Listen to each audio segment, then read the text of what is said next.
May the words of my mouth and the meditations of my heart be always acceptable in your sight, O Lord, my strength and my Redeemer.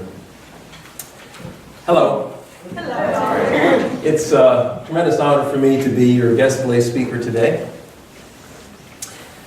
Reverend Saba has decided that in addition to when he's away to occasionally add some more sprinklings of guest speakers to add some new perspectives and variety to our service here at Unity Church of Healing Light.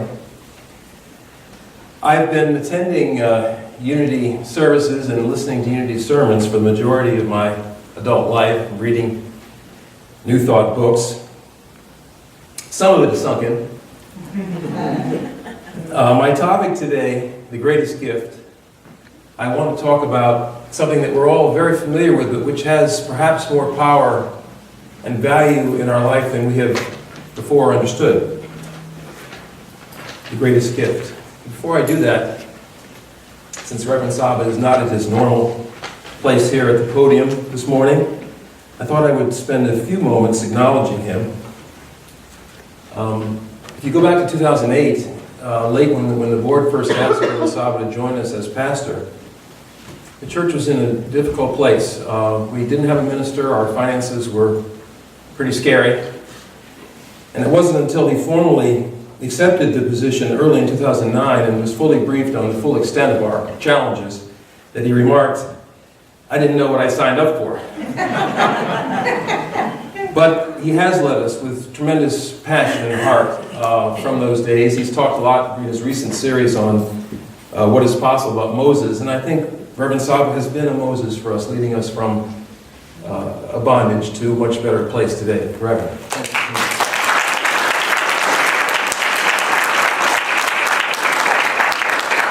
I think that I want to remind you that when you accept the job of pastor, it is not only about preparing the Sunday service and leading it in the Wednesday service, but it is to assume upon your shoulders the mantle of shepherd for all of us here in the flock, to be for us on a 24/7 basis a counselor and a witness to the milestones of our life. And that is quite a burden if you think about it. And I believe that only those who are called can take on that kind of responsibility. And I believe that Reverend Saba is called. And I'm grateful, and I know that we are grateful, and I count him not only my pastor, but my friend. Thank you, Reverend. Let me tell you a story. There were 4 mothers, each of whom had a son in the church of whom she was very proud. And they were together having tea one day, and the first mother thought she might brag a little bit.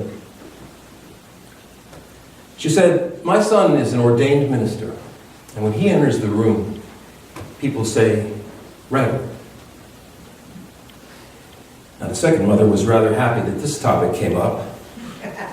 She said, "Well, that's nice, dear, but you know, my son is a bishop. And when he enters the room, people say, 'Your Grace.'" And the third mother could hardly contain herself at this opportunity. And she said, well, my dears, this is all very, very nice, yes, but may I only say that my son is a cardinal. And when he enters the room, people say, 'Your Eminence.'" Now all eyes turned to the fourth mother. They couldn't imagine how she could top that. And she said, "Well, gee, my son's only an usher. He's only 25. But he is a star athlete. He stands 6'3" with broad shoulders, and when he enters the room, all the ladies say, 'Oh my God.'"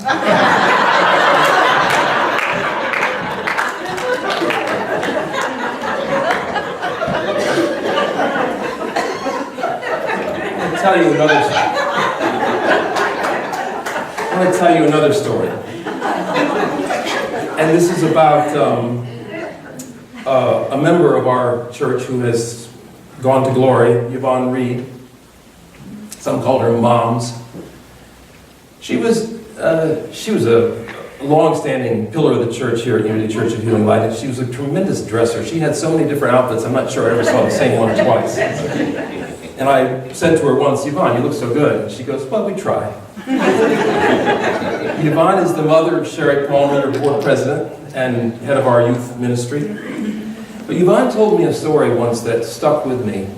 She said that it was on her father's deathbed, literally the last couple hours of his life, where he said to her, Yvonne, I want to give you a gift that will stand you in great stead throughout all of your challenges in your life. And that gift, I don't remember the details as to whether he marked a Bible or wrote it out, but he gave her the 91st Psalm and impressed upon her that if you will take this to heart, you will find it of immense value to you throughout your life. And Yvonne told me that in fact that she did it. It was the way her father did it so impressed upon her that she was fairly young at the time, that she did in fact embrace the 91st Psalm. And so we're all familiar with the 91st Psalm. It talks about dwelling in the shelter of the Most High, which would be holding a high consciousness. We're delivered from pestilence in this high consciousness. 1,000 may fall at one side, 10,000 at your right hand, but it shall not come near you.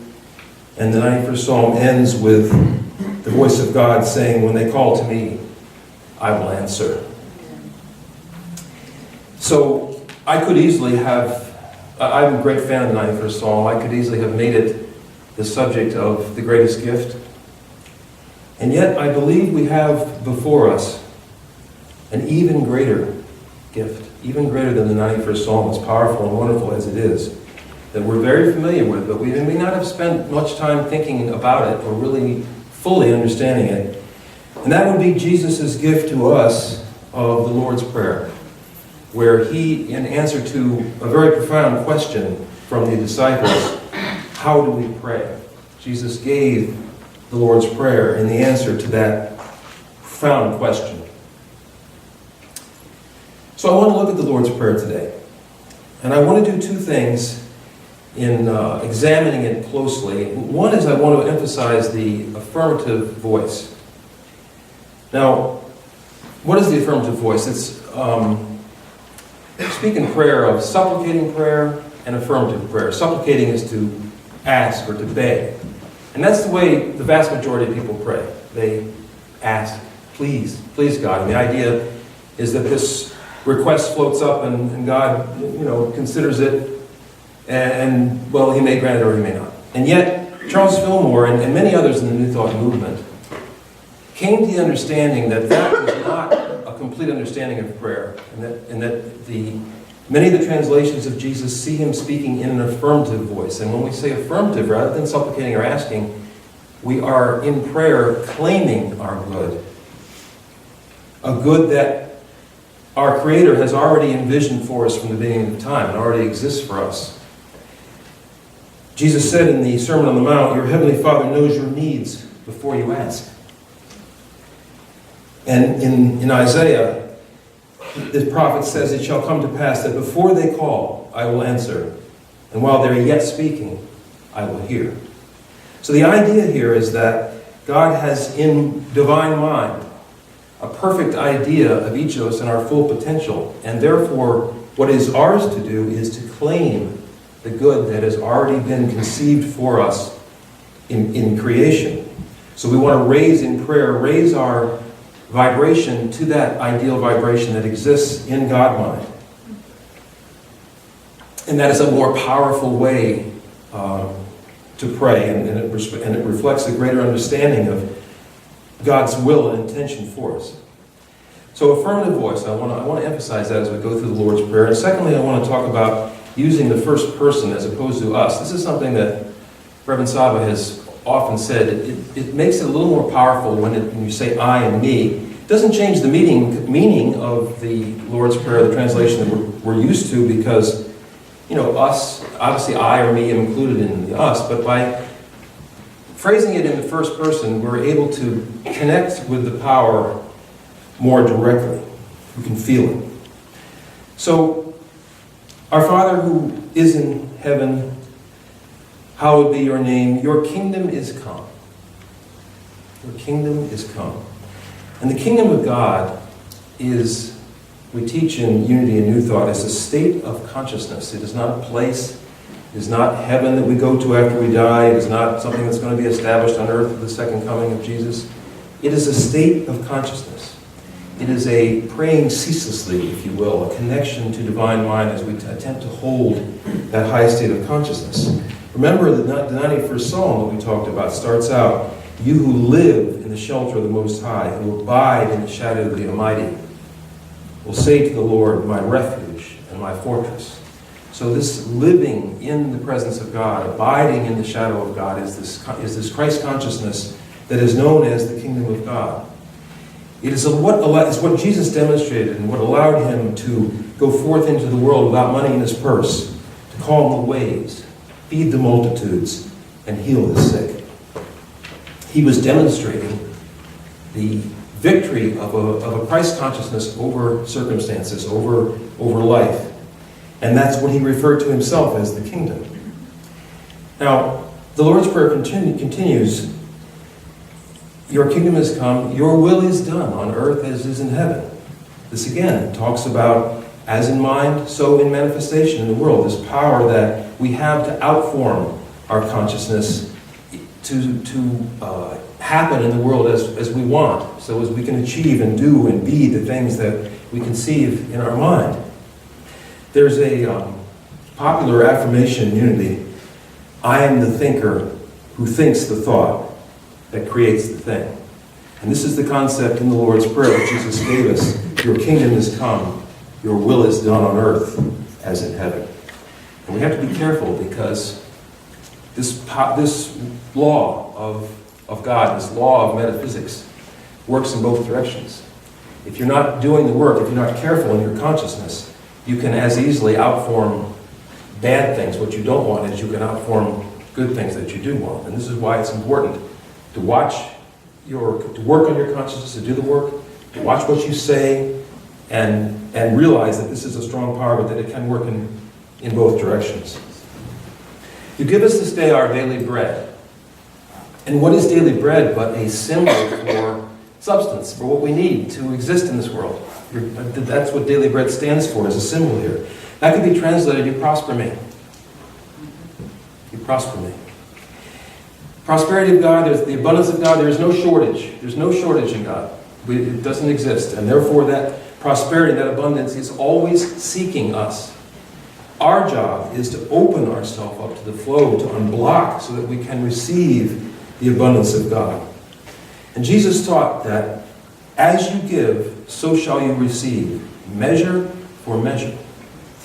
So this idea of receiving prosperity requires that we are in a flow, that we're giving of ourselves, giving of our substance. As you give, so shall you receive. There are many people in history, I'm sure we all have come across, whether they're famous or we just know them, many very wealthy people who are also very unhappy because they didn't adopt a generous form of life. And although they managed to amass money, they didn't feel it or enjoy it or have an experience of prosperity, which tells us that prosperity is a state of mind. It's not what your bank account is. Prosperity is a state of mind. And if you get into a giving flow, that is how you will receive the prosperity. You forgive me my sins as I forgive those who sin against me. Here Jesus has given us the formula. How do we achieve forgiveness? Who among us has not hurt someone, said the wrong thing, not done something we should have done? We thirst for this forgiveness, and we want to feel it. And Jesus has given us a formula, and it is a combination. You forgive me my sins as I forgive those who sin against me. He put them together for a reason. It gives you a means, it gives you a mechanism to achieve the forgiveness for which you thirst. You lead me not into temptation. So what is temptation but the wrong road? So we can flip that and say, your guidance is always with me. Because if you're not leading me on the wrong road, you're leading me on the right road. Your guidance is always with me. And where is this guidance? It's in the ethers, it's in God mind that surrounds this whole physical world. It's universal intelligence. The answer is always there. The answer is always there. I was cleaning out some files recently, and I came across a page I'd torn out from the Daily Word on February 29. It was a leap day, 2012. And I just want to share with you an excerpt from the Daily Word for that day. Prayer enhances my ability to live with intention. In quiet receptivity, I enter into prayerful communion with the presence of God. This time apart allows me to discern and consciously choose my priorities. I am guided how to best use my time and energy. Here's that thought of guidance that is available to us through meditation. I wouldn't say that you have to meditate to get the guidance, because you can receive guidance without necessarily having a meditative practice, but it certainly is a big magnifier and a big help to have 20 minutes of your life every day where you sit in the silence. You can, before you go into the silence, you can ask for the particular kind of guidance that you're seeking. It has not been my experience that the guidance necessarily comes in the 20 minutes. My experience is it tends to come at some later point, but the process of meditation has opened your mind, has opened you to receive the guidance for which you seek. And our way shower Jesus always went apart before his big task that he had in front of him. And he would often, like in the loaves and fishes, he thanked his Heavenly Father in advance. He used that affirmative voice. He thanked him in advance, and then he demonstrated the feeding of the multitude. At Gethsemane, he went apart before the biggest challenge that he knew he had to face. He went quietly apart. Jesus demonstrated at each point in his ministry this going apart and receiving the guidance that he knew he was there for him and he knew he was going to need as he faced his challenges at every juncture. This is what you have always wanted, if you think about it in your life. This is what you have always wanted. The idea, the peace of knowing that every opportunity, every challenge, every healing need, every overcoming need that you may have, there is a guidance for you to tell you where to proceed and what to do. And what a tremendous gift that is, to know that that guidance is invariably yours. We don't want to rely, this is one of the big teachings of unity, we don't want to rely on external circumstances. That's not where it is. I was reading the history of the great civilization, the Mayans, and they had experienced a series of tragedies. They had a great flood. So they moved their dwellings to higher ground. And then they had a great fire.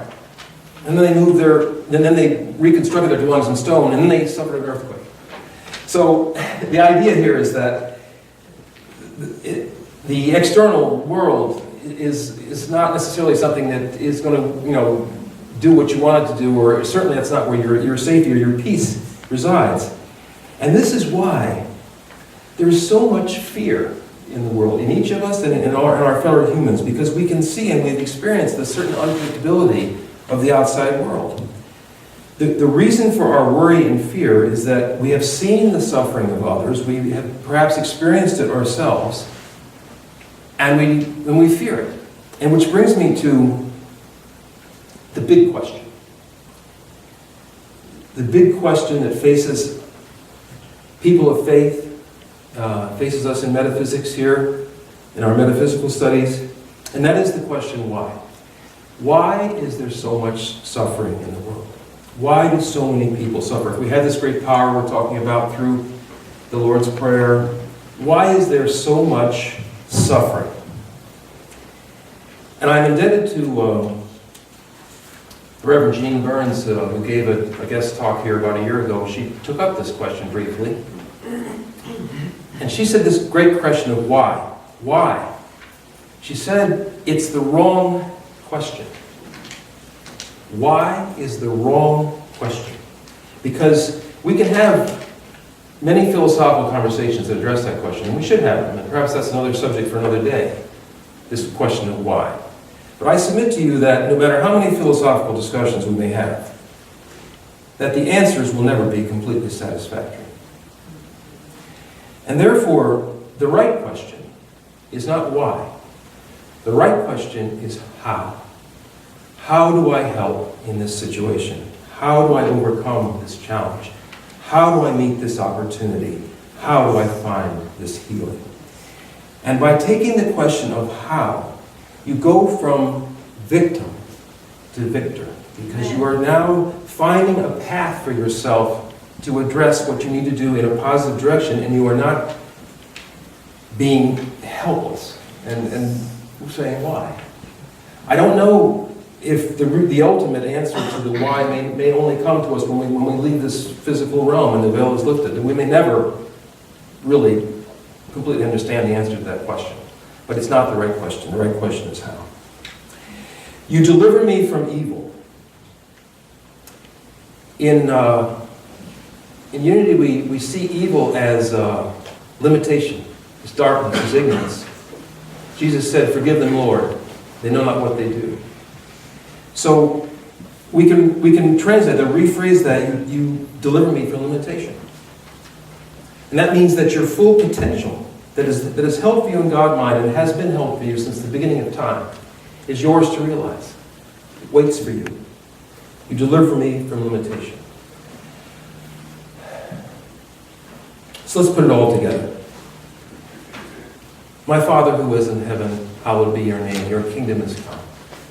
Your will is done on earth as it is in heaven. You prosper me. You forgive me my sins as I forgive those who sin against me. Your guidance is always with me. You deliver me from limitation. For yours is the kingdom and the power and the glory forever.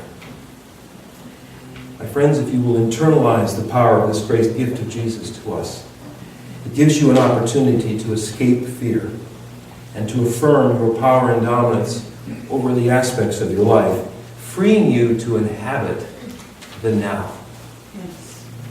Because the now is where it's at. Yesterday is gone and tomorrow is but a dream. St. Paul said, now is the accepted time. Now is the day of salvation. Now is the hour of decision. My friends, the eternal now is all that you possess. It is all that you will ever possess. It is a sin, a missing of the mark, to spend the now in a state of anxiety, in a state of unforgiveness, in a state out of love. We want to internalize Jesus' great gift. We want to dwell in the eye of the storm where circumstances can swirl around us, but we are experiencing the peace of God, which passeth all understanding. Jesus said that where I am, there you may be also. And we can fulfill the words of the prophet Isaiah. The people that walk in darkness hath seen a great light. Namaste. Namaste.